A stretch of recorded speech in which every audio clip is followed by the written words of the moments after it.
We're tasked to talk about mistakes caring for uveitis patients.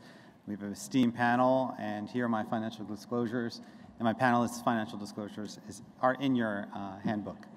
So I have a great panel. I'm really excited. We have the professors here, Dr. Davis, Dr. Rao, Dr. Vitale. We have young guns here, and Dr. Faya and Dr. Lin.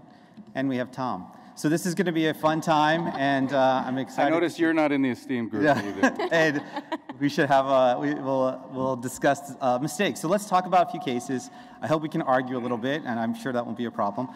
I'd like to talk about mistakes. I think we all make them. I know I make them, and how we can learn from them. And I'd like to show you some mistakes that I've made in the past few years. Many years. I've made very poor fashion choices starting in the 1980s. Didn't get better in the 1990s. And I went through a goth phase just a couple of years ago. So we're going to really try to learn from my mistakes that I'm going to show you here so we can all learn how to be better and talk about tips on improving and maybe some fashion choices. So let's start with the first case. 70-year-old male, 9-month history of vision loss. Unfortunately, he's lost vision in both eyes. In the red eye, started with redness, elevated pressure, uncontrolled inflammation, and then it developed bad enough glaucoma that he needed a tube, developed a CRAO after getting intravitreal steroids. The left eye, unfortunately, the same sort of thing happened with elevated IOP, glaucoma surgery ×2, a CRVO with bevacizumab and steroid injections, and uncontrolled macular edema. He also has a history of non-Hodgkin's lymphoma, has been on chemotherapy. Light perception, 20/70, pressure of 4 and 12. Here's our first view into the right eye and into the left eye. And I'll show you guys here just the fluorescein angiography, just highlighting a pretty large area of non-perfusion, a significant amount of leakage, and a fair amount of macular non-perfusion in the left eye. So this is our story. We have this picture here, a 70-year-old bilateral progressive, over a year vision loss with a history of CRAO, CRVO, and glaucoma, which all started with inflammation. So I put it to my panel. When you see a picture like this and this kind of story, what else are you looking for? What kind of tips do you have here? So if I could start all the way at the end with Al. Al, when you look at this kind of case, what do you see, what do you think, and what should we be worried about? Al? Oh, sorry. Yeah. You're studying the picture really intently. I like it. That's what I did when I first got it. So, I mean, the history of immunosuppression is extremely important, and the age of the patient, obviously. This is a widespread retinitis that, you know, you have to think of an infection. You have to think of something that is going to, you know, totally destroy the eye, which it already has done, and an infection that might be associated with elevated intraocular pressure. Exactly. I think that point there of the infection with the elevated intraocular pressure, and as you pointed out, the historical details of non-Hodgkin's lymphoma and his age, I think is really, really important. So, Phoebe, if I restate this now as bilateral panuveitis with retinitis in a 70-year-old on immune suppression, how do you think of this case? This is no longer a CRAO case, CRVO case, it's now a panuveitis. What should we be worried about or thinking about in this scenario? Obviously, the viral retinitis agents such as CMV, HSV, VZV, in this partially immunosuppressed or immunosuppressed individual who's elderly, CMV would be probably top on the differential, also VZV. So I would probably do a vitreous tap or AC tap and try to get PCR. Yeah, excellent. I think we had the exact same thought, and it turned out his AC tap was positive for CMV. We injected foscarnet, started antivirals, and you can see here the antivirals are working. He gets oral val-gan, but unfortunately a year later he's NLP in his right eye and 20/80 in his left eye. So Tom, what went wrong here? I mean, you know, we have a patient who has progressive vision loss, you know, CRAO, CRVO. At what point was it? Did we miss a diagnosis along the way? Did something else new develop? How could we have prevented this, do you think, from your perspective? Well, I think the problem occurred right before you saw the patient. So I think there may have been areas of retinitis that were missed before when he was undergoing these vascular occlusives. I mean, it could be that those are unrelated incidents, but probably they were all occlusive vasculitis due to the CMV.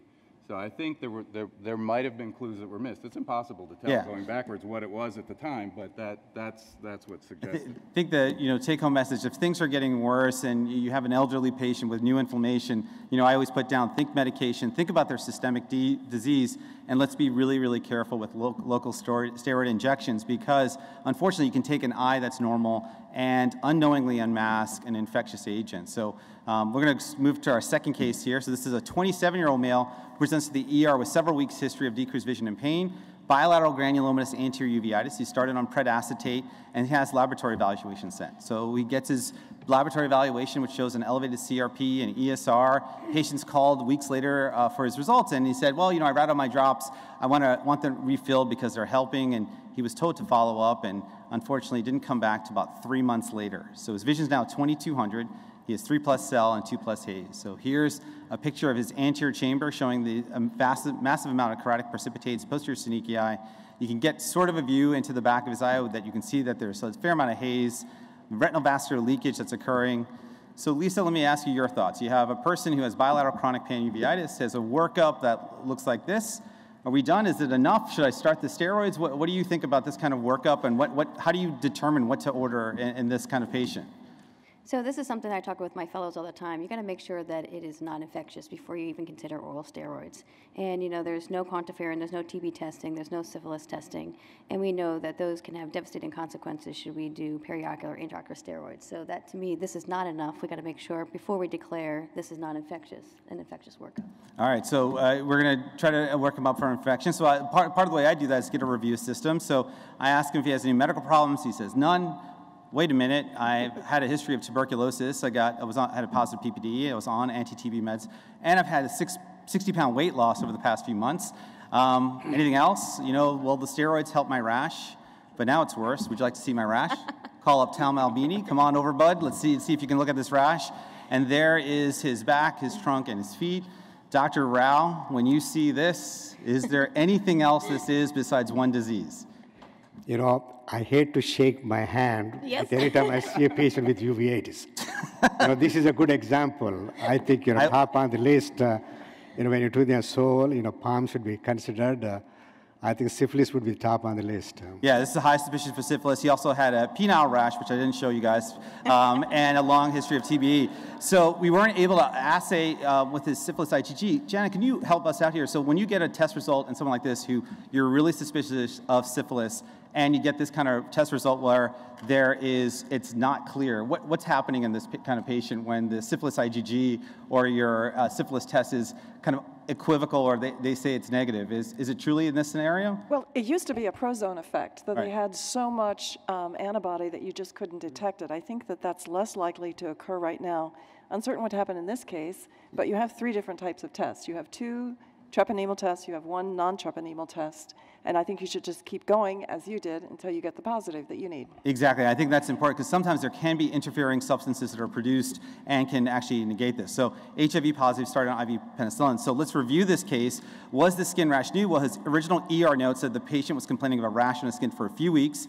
The original ophthalmology note had no dilation. His first set of labs didn't include a syphilis test, and his review of systems was documented as normal. So for the panels, and I'll go back the other way. So Dr. Rao, when you should we just go ahead and say that syphilis testing every uveitis patient? Do we have to argue about this anymore? Should there ever be a case of uveitis that does not have a syphilis test done? You know, syphilis should be considered always in the differential diagnosis because it can manifest any way: anterior, intermediate, posterior, granulomatous, non-granulomatous, vasculitis, disc, and other features. So at least in my practice, I routinely obtain, you know, serology for syphilis.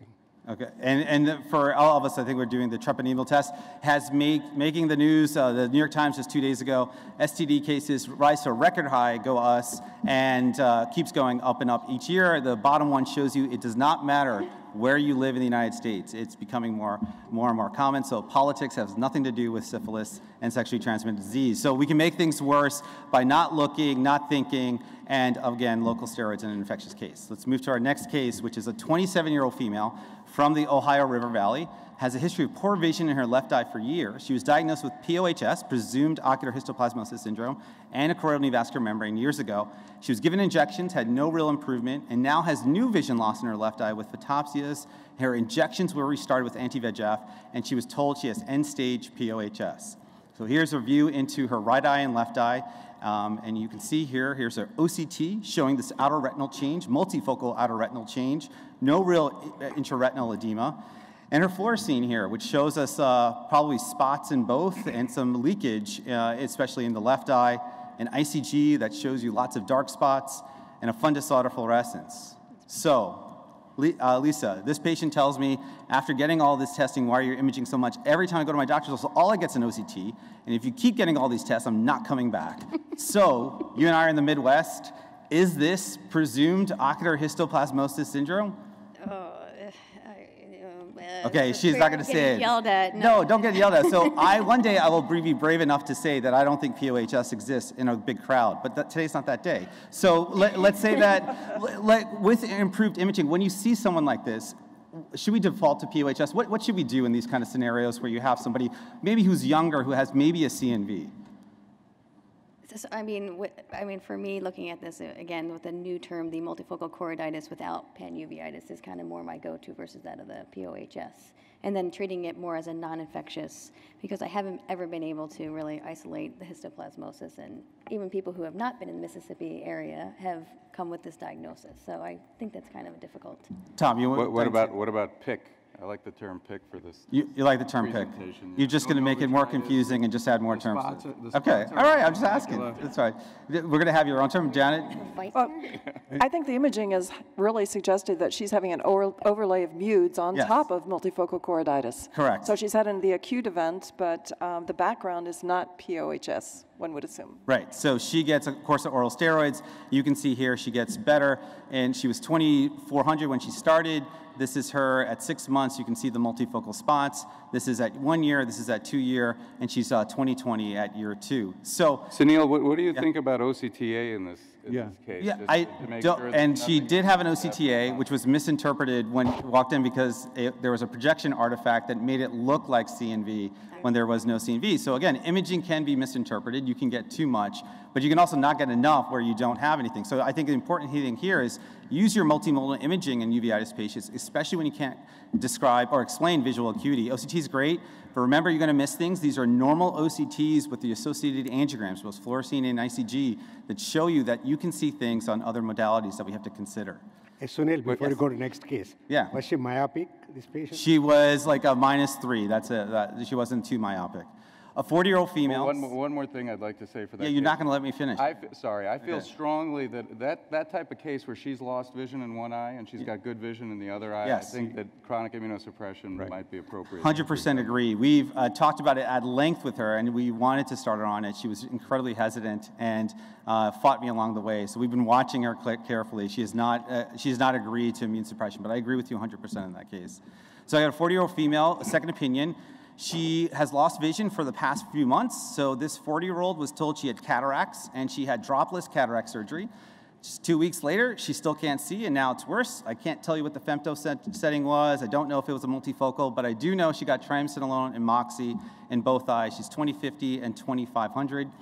Here's her view in her right eye and her left eye, and here's her OCT, showing you this prominent thing that in the left eye, specifically the stuff in the subretinal space. Fluorescein showing you this area, lighting up in the left eye, and you're seeing some leakage in the right eye. And ICG really not showing you much else here. So Phoebe, I'm going to ask you, I have this 40-year-old female with bilateral posterior uveitis, subretinal whiting. Which mistake is it? Is it doing cataract surgery in a 40-year-old or giving triamcinolone in this eye? Which one is it? Would you have to think here? I would say both. Okay, both. We're going to go with that. What are you thinking when you see that kind of picture? Yeah, most likely she had poor vision, not from the cataract, but from the subretinal lesion that she had. And you can see that it's subretinal just on that fundus image because the vessels themselves are not obliterated, so this is not a retinitis. You know, I think it gets mistaken sometimes for a retinitis, and people think viral. So it's in the subretinal space, it's hyperreflective, and I guess she's a little bit young, but I might start thinking, masquerade, malignancy, possibly lymphoma. Agreed. So we work her up for infections. We decided to do a biopsy, and, you know, I was thinking, Al and I were just talking about this. Should we actually do a subretinal biopsy in the of that macular lesion? Well, she started developing choroidal during the case. So I'm now staring at a choroidal and now looking at this subretinal lesion right next to the fovea. Al, would you advise me to go in there and take this out? No, I think that would be placed in place. Yeah, that's what I said. I said, you know, let's not make things worse. Let's just see if we can get a diagnosis. So she ended up being positive for B-cell lymphoma. She got an LP, which was negative, and she started on local therapy. I'm happy to say that she actually did really, really well. Remember that a clear lens will not lead to 2500 vision in a 40-year-old. This is her 3 months later. This is her at a year. This is her 1 year, 20/30 in both eyes. So vitrectomy, this also happens when you do vitrectomy to floaters. Make sure you're paying attention to what's going on with your patient. This is a patient who had a vitrectomy for floaters and actually had non-Hodgkin's B-cell lymphoma in the eye, which was misdiagnosed. So I'm going to end with one last case. A 50-year-old male referred for chronic uveitis. His kid, patient's kids go to school with the referring doc's kids. This guy's a great guy. I was told that 4 times on the phone. 4-month history of pan-uveitis, unresponsive to steroids. He's hand motion 20/60.